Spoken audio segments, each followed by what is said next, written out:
The Zkin were a race of quiet dignity, living in harmony with their environment on a world rich with life, but simple in its technological advancement.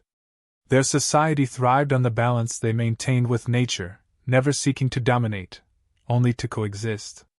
They farmed the fertile lands of their homeworld, relying on ancient traditions passed down through generations.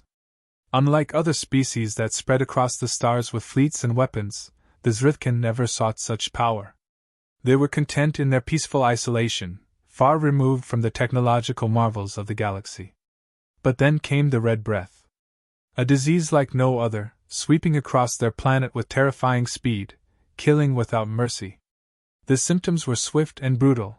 Those infected would collapse within days, their lungs filling with blood as they gasped for air. Once thriving cities became ghost towns. The fields that once flourished with life now lay abandoned, the crops left to rot. The Zkin were helpless against this unseen force, unable to develop the medical technology needed to fight back. Panic spread as the death toll rose, and soon, the cries for help rang out across the stars. Other civilizations noticed.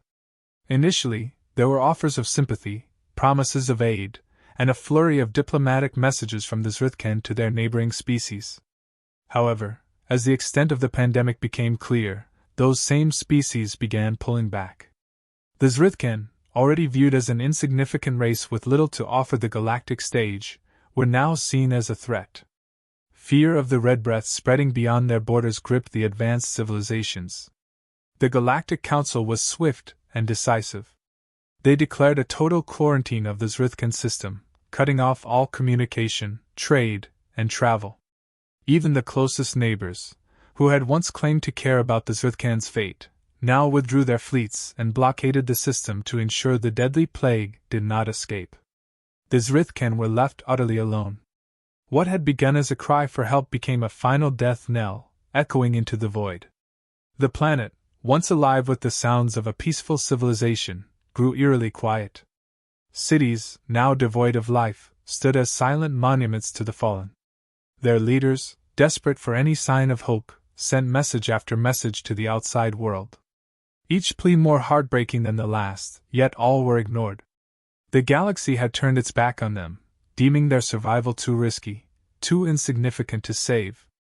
To the other species, the Zkin were expendable, an unfortunate casualty in the grand scheme of galactic order. What was one race's extinction when weighed against the potential spread of a devastating plague? As the Zkin's hope faded, news of their plight reached the human colonies. Humanity, relatively new to the interstellar stage, had not yet gained the status of other older, more established races. Known for their tenacity and unpredictable nature, humans had garnered a mixed reputation in the galaxy. Some saw them as reckless, too eager to involve themselves in matters beyond their experience. Others admired their stubborn refusal to accept the cold calculations of galactic politics. When the situation on Zkin became clear, small groups within the human government began discussing a possible intervention. The arguments were heated. Many within the human leadership understood the risks. The Galactic Council had made it clear that any race attempting to breach the quarantine would face severe sanctions. Trade routes could be cut off, diplomatic ties severed.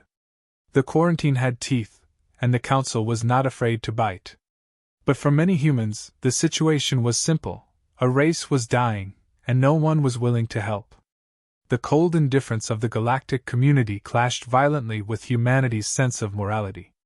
To sit idly by while millions perished went against everything they stood for. It wasn't about power, or alliances, or reputation. It was about doing what was right, no matter the cost. Within human circles, the decision became clear.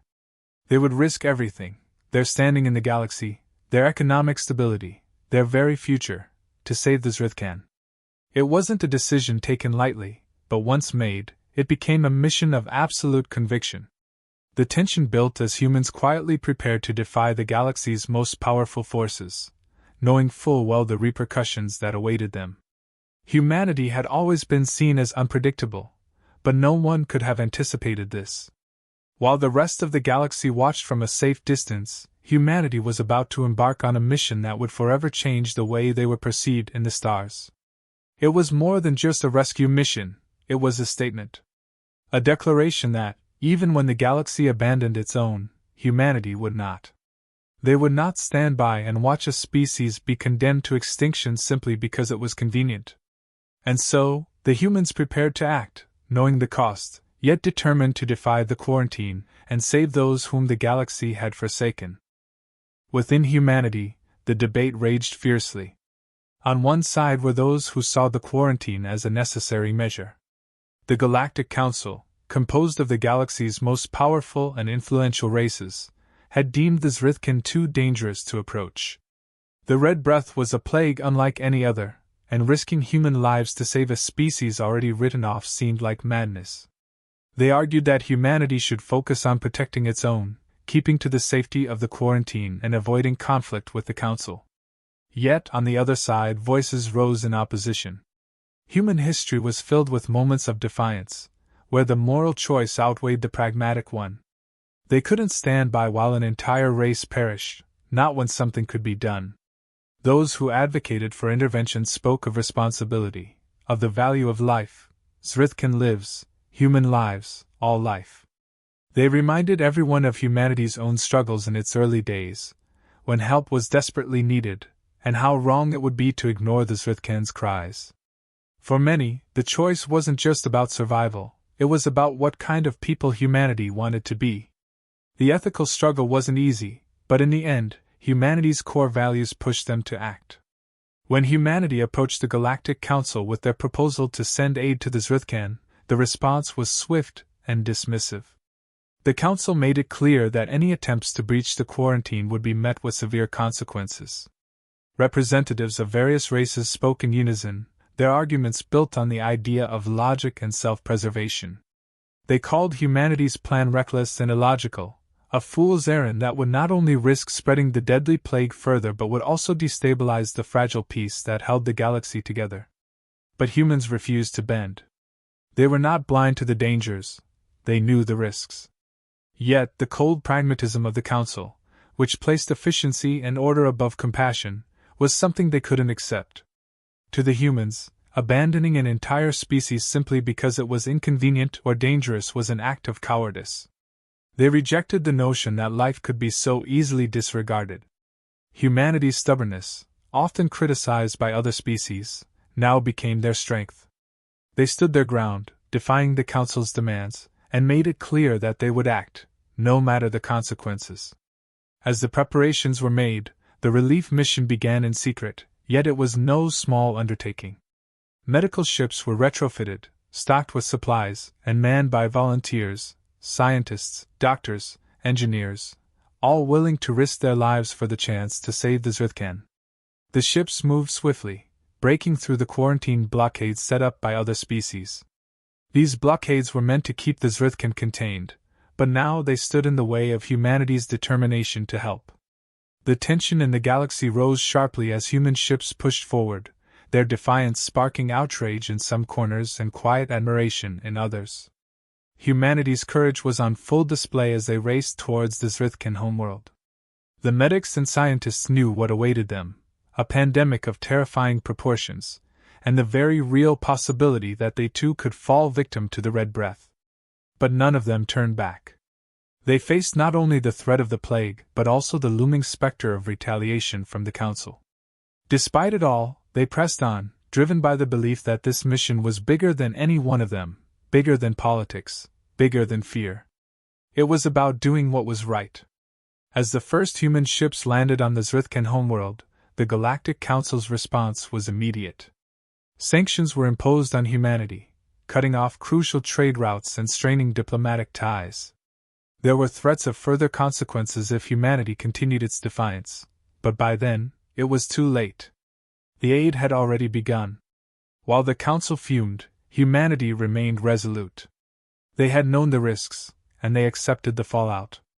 Across the galaxy, reactions varied. Many races saw humanity's actions as dangerous, even foolhardy. They questioned the sanity of a species willing to risk so much for what was perceived as a lost cause. Yet, beneath the surface, there were whispers, quiet conversations in diplomatic chambers and civilian spaces, of admiration. Few races had ever stood against the Galactic Council so openly, and fewer still had done so for purely altruistic reasons. Humanity, with all its flaws and unpredictability, had shown a bravery that many had never seen before. In the end, humanity's defiance was both a risk and a triumph. The sanctions imposed by the Council weighed heavily, but the impact of their actions resonated throughout the galaxy.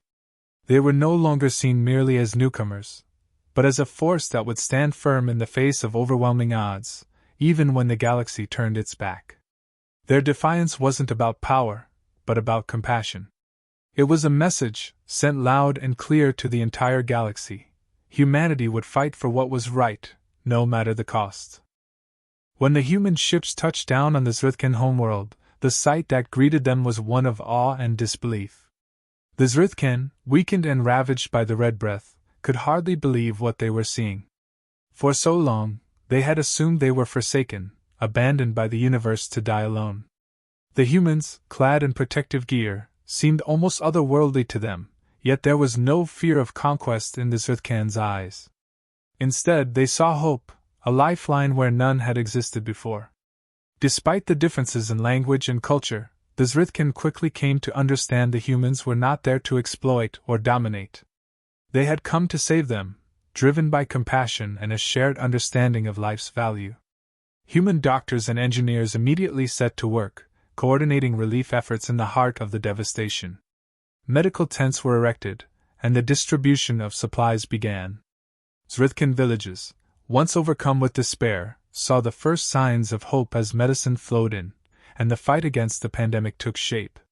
Human doctors worked tirelessly, examining the sick, learning the biology of the Zkin as they went. Their task was monumental, the clock ticking as the disease spread rapidly. Each day, more and more Zkin were saved, but with every life spared, the looming threat of the virus remained a constant shadow over the effort. But it wasn't long before the gravity of the situation hit the human relief workers. Despite all their preparation, the pandemic proved more virulent than expected. Some human workers began showing symptoms of the Red Breath, and panic rippled through the ranks. They had come with the intention of helping, but now they faced the harsh reality that they too were vulnerable. Fear began to grow as the human medics realized the virus didn't discriminate between species. The possibility of widespread infection among the relief teams raised the stakes even further. Yet, in the face of this crisis, human ingenuity came to the forefront.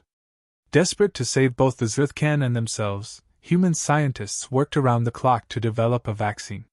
They studied the virus, dissecting its structure, seeking weaknesses. In this effort, they found an unlikely ally, the Zkin healers.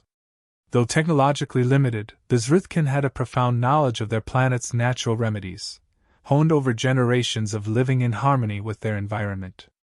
It was this unique insight into their own biology that led to a breakthrough.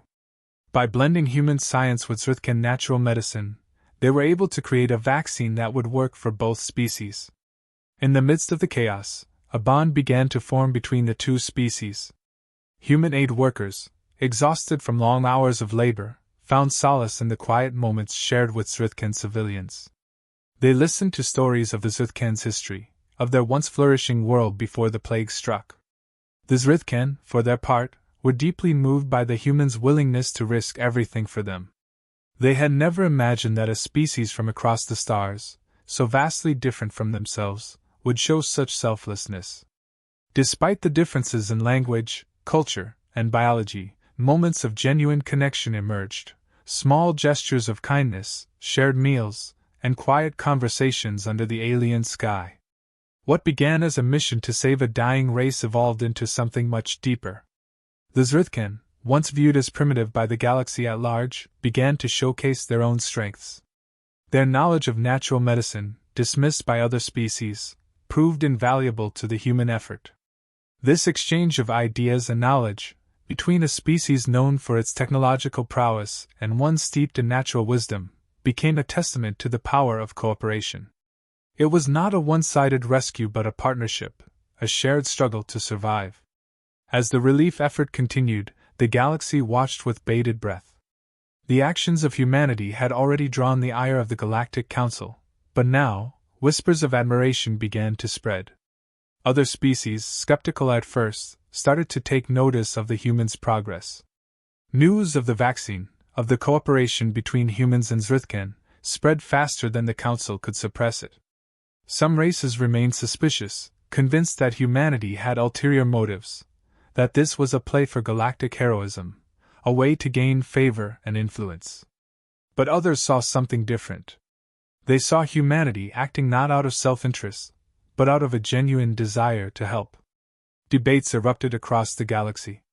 What drove humanity to such lengths? Was it truly altruism, or something more? Regardless of the speculation, one thing was clear: humanity had done what no other species had dared. They had risked their lives, defied the most powerful forces in the galaxy, and reached out to save a species that had been abandoned.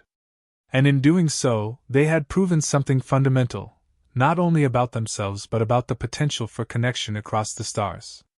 Humanity's actions had sparked more than just curiosity. They had ignited a conversation about what it meant to be part of a galactic community. Where others had seen only danger and risk, humans had seen life, precious and worth saving. As the relief mission continued, the galaxy watched, knowing that this moment would shape humanity's legacy for generations to come. After weeks of tireless work, the breakthrough finally came. The collaboration between human scientists and Zkin healers bore fruit, and a cure was discovered. It wasn't an easy process. Every day felt like a race against time, with lives hanging in the balance. But when the vaccine was perfected, it spread across the Zkin population, halting the pandemic in its tracks. The Red Breath, once feared as an unstoppable force, was brought under control. Slowly, the death toll diminished, and the Zkin began to recover. Entire communities that had been on the brink of collapse were revitalized. Humanity, with its relentless determination, had achieved what the galaxy deemed impossible. Word of the cure spread quickly, and the galaxy took notice. The species that had been left to die were now alive, their future secured, thanks to the humans. The success became a galactic sensation, shaming those who had turned their backs on the Zkin. Humanity's resilience and compassion became the talk of the stars. However, the victory was not without its consequences. The Galactic Council, already humiliated by humanity's defiance, was now forced to react. They couldn't ignore the fact that the humans had saved an entire race, defying the quarantine and the sanctions placed upon them. Reluctantly, the Council lifted the sanctions, but the tension between humanity and the galaxy's elite powers remained palpable. Many races within the Council saw humanity's actions as a dangerous precedent, a sign that humans were willing to break galactic law if they believed they were morally justified. Whispers of humanity as a rising power, a disruptor of the old status quo, spread through diplomatic channels. While some admired humanity's bravery, others feared what it represented, a challenge to the established order. Humanity had not just saved the Zkin, they had shaken the very foundation of galactic politics, forcing other species to reconsider their positions. Meanwhile, on the Zkin homeworld, a new era was beginning. The Zkin, once on the verge of extinction, were slowly rebuilding. With humanity's continued assistance, they began to restore their cities and reconnect with the natural world they had always cherished. Grateful for humanity's intervention, the Zkin swore an eternal bond with their saviors. Their civilization, which had been dismissed as primitive and insignificant, had found an ally in humanity, a bond that would shape their future in ways no one could have predicted. In a gesture of profound gratitude, the Zkin offered humanity something no one else in the galaxy had ever recognized, an ancient knowledge passed down through their culture, or perhaps a unique resource that held untapped potential. This gift, previously overlooked by the galaxy, revealed that even the weakest races had much to contribute. The Zkin's offering was more than a token of thanks. It was a reminder that strength could come from the most unexpected places. As the Zkin rebuilt and humanity returned to its home, the galaxy was left to reconsider its view of the humans. No longer seen as mere newcomers to the galactic stage, humanity's actions had redefined their place in the stars. They were now viewed as unpredictable, compassionate, and willing to go to great lengths for what they believed in. This new reputation left other races wondering, what else were the humans willing to fight for? What other injustices would they refuse to ignore? The old powers of the galaxy, who had long seen themselves as the guardians of order, now had to contend with a species that valued moral principles over galactic law. Humanity's rise, marked by their defiance and victory, had not only saved the Zkin but had also set the stage for future alliances and future conflicts. The galaxy would never forget the moment when one species stood alone against the collective will of the most powerful civilizations, not for gain, not for conquest, but simply because it was the right thing to do. Humanity's actions had sparked a conversation that would ripple across the galaxy for years to come, a conversation about the nature of power, compassion, and the responsibility that came with both. This moment, the saving of the Zkin, would go down in history as a turning point, not just for humanity, but for the entire galactic community. In the end, humanity's legacy was not only one of defiance, but of hope, a hope that even in the cold, indifferent reaches of space, someone would always be willing to stand up for those who could not fight for themselves.